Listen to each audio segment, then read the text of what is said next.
Assalamualaikum warahmatullahi wabarakatuh. Berjumpa lagi di channel Dunia 1001. Semoga kebaikan tercurahkan untuk kita semua. Amin amin ya rabbal alamin. Pada kesempatan kali ini saya akan mengisahkan tentang kisah Abu Nawas dan si penjual ayam. Pada suatu hari Abu Nawas sedang berjalan-jalan di tengah pasar. Dia melihat seorang penjual ayam yang menawarkan ayam-ayamnya dengan suara lantang. Abu Nawas yang memang terkenal dengan kecantikannya memutuskan untuk bermain sedikit dengan si penjual ayam itu. Abu Nawas mengambil si penjual ayam dan bertanya, "Berapa harga ayam ini?"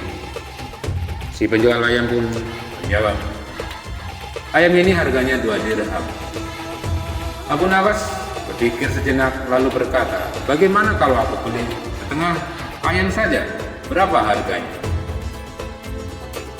Si penjual ayam kebingungan karena tidak mungkin menjual setengah ayam hidup, tapi dia menjawab, "Kalau setengah ayam harganya 1 dirham." Abu Nawas pun tersenyum dan berkata, "Baiklah, aku akan beli setengah ayam. Tolong potong ayam ini menjadi 2." Si penjual ayam mulai marah karena permintaan Abu Nawas yang aneh. "Mana bisa ayam dipotong jadi 2 dan dijual setengah, wahai Abu Nawas?" Abu Nawas tertawa kecil dan berkata, "Kalau begitu, bagaimana kalau aku beli ayam ini tapi aku ambil sekarang setengah dan besok lagi setengahnya?" Penjual ayam semakin kesal dan tidak tahu harus menjawab apa. Dia berpikir keras mencari cara untuk menghadapi kecantikan Abu Nawas.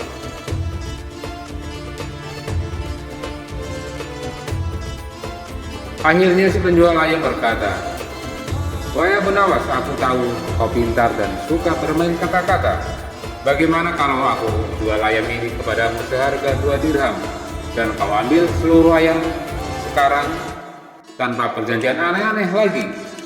Abu Nawas tertawa terbahak-bahak dan berkata, "Baiklah, kau memang pintar kawan. Aku setuju, ini 2 dirhamnya." Abu Nawas kemudian membawa ayam tersebut dan si penjual ayam merasa lega karena akhirnya bisa menjual ayamnya tanpa masalah. Sementara itu orang-orang di pasar menyaksikan kejadian tersebut, tertawa melihat kelucuan dan kecantikan Abu Nawas. Di dalam kisah ini ada kisah moral.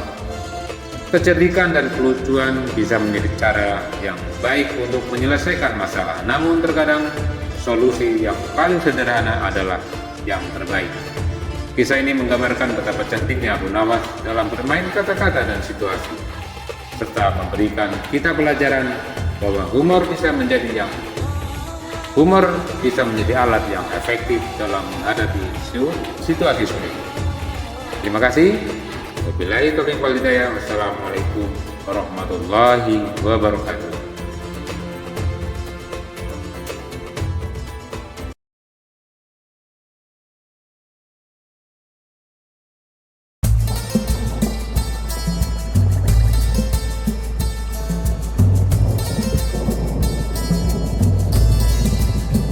Assalamualaikum warahmatullahi wabarakatuh. Jumpa lagi dengan kisah-kisah Abu Nawas. Semoga kita diberi kebaikan dan keberkahan untuk kita semua. Amin amin ya rabbal alamin. Pada suatu hari, seperti biasanya, Abu Nawas sehabis sholat subuh dia mengisi dengan mengaji Al-Quran. Setelah matahari mulai menampak bentukannya, sebelum melanjutkan aktivitas, Abu Nawas duduk santai dengan minum cangkir teh panas. Belum juga habis minum tehnya, tiba-tiba datang beberapa pengawal kerajaan. "Tuan Abu Nawas, Anda diminta menghadap Baginda Raja sekarang juga," kata salah satu pengawal. "Memangnya ada apa? Kok pagi-pagi begini disuruh menghadap?" tanya Abu Nawas heran. "Waduh, hamba kurang tahu Tuan. Yang lebih baik nanti Anda tanyakan sendiri ke Baginda Raja," balas para pengawal itu. Baiklah, saya akan segera ke istana, tapi saya akan beres-beres dulu, ucap Abu Nawas. Dengan perasaan was-was, Abu Nawas memenuhi panggilan Baginda Raja. Karena beberapa kali kejadian ketika Baginda Raja memanggil Abu Nawas mendadak seperti itu, berarti di kerajaan sedang ada masalah, atau Baginda Raja yang sedang murka kepada dirinya. Ia pun langsung berangkat menuju ke istana. Sesampainya di pintu gerbang istana, Abu Nawas disambut oleh pengawal kerajaan. Ia diantarkan masuk. Pengawal kerajaan itu menuju ke istana, di mana beberapa pejabat istana sudah ada hadir.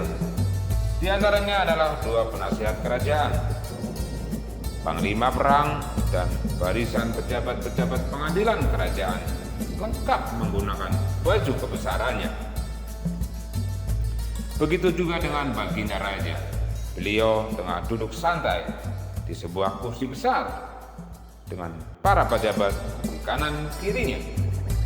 Abu Nawas dipersilakan duduk di tengah-tengah para pejabat itu.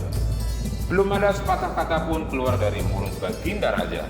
Abu Nawas telah terlebih dahulu berbicara. Ampun Paduka yang mulia. Apakah Paduka memanggil hamba? Tanya Abu Nawas. Betul Abu Nawas. Aku sendiri yang memanggilmu datang ke sini. Aku sengaja mengundangmu untuk meminta masukan terkait masalah keadilan dan penegakan hukum di kerajaan kita ini. Tutur Baginda Raja. Kamu lihat sendiri kan, aku juga sengaja mengumpulkan hakim beserta jajarannya dan juga para menteri. Aku ingin kamu mengajari sedikit kebijaksanaan dan kearifan kepada kami. Aku yakin kamu tahu kalau selama ini penegakan kebenaran dan penegakan hukum di wilayah kerajaan kita belum berjalan maksimal. Dan kami berharap dapat wejangan darimu, wahai Abu Nawas. Mendengar hal itu, Abu Nawas pun merasa lega. Ternyata Baginda Raja memang benar-benar membutuhkan bantuanku, kata Abu Nawas di dalam hati. Dengan penuh percaya diri, Abu Nawas berkata kepada semua pejabat yang ada di aula kerajaan itu, saya yakin semua dari kita percaya bahwa hukum beserta perangkat pengadilannya memang merupakan alat yang penting untuk mendidik masyarakat supaya menjadi lebih baik. Akan tetapi begini Paduka, rakyat dan khususnya para pejabat dan hakim, Anda saya kira perlu banyak berlatih untuk mengenali sisi lebih dalam dari sebuah kebenaran. Pada sisi yang lebih dalam itu sangat memiliki perbedaan tipis dengan kebenaran yang terlihat dari sisi permukaannya Paduka. Tutur Abu Nawas dengan ekspresi yang meyakinkan. Baiklah Abu Nawas, saranmu lebih baik aku perintahkan kepadamu untuk memberikan contohnya, supaya rakyat dan pejabat-pejabat istana bisa melihat dan mengenali apa itu kebenaran seperti yang kamu maksud itu. Dan semoga dengan caramu itu para pejabat dan rakyat bisa menerapkan dan mengenali kebenaran tersebut. Balas Baginda Raja. Siap Paduka yang mulia. Tapi beri saya waktu untuk bisa menunjukkan hal itu Paduka, pinta Abu Nawas. Abu Nawas pun kemudian pamit undur diri untuk pulang ke rumahnya. Perlu diketahui, untuk memasuki ibu kota kerajaan terdapat jembatan yang besar di pintu gerbang utama, dan itu satu-satunya akses bagi warga untuk keluar masuk ibu kota kerajaan. Pada sisi kanan di bagian dalam pintu gerbang tersebut berdiri sebuah tiang gantungan besar yang berguna untuk menghukum siapa saja yang berhasil ditangkap karena membahayakan istana atau kerajaan. Pada suatu pagi, komandan prajurit penjaga pintu gerbang serta pasukannya sedang sibuk bersiap-siap memeriksa orang-orang yang hendak masuk ke ibu kota kerajaan. Di depan barisan warga yang telah berdiri, komandan prajurit penjaga pintu gerbang tersebut tiba-tiba berseru, "Setiap orang yang akan masuk pintu gerbang ini harus diperiksa barang bawaannya. Kalian semua akan ditanyai keperluan dan tujuan datang ke ibu kota. Jika kalian berbohong ataupun menyembunyikan sesuatu, kalian akan dihukum gantung di tiang itu.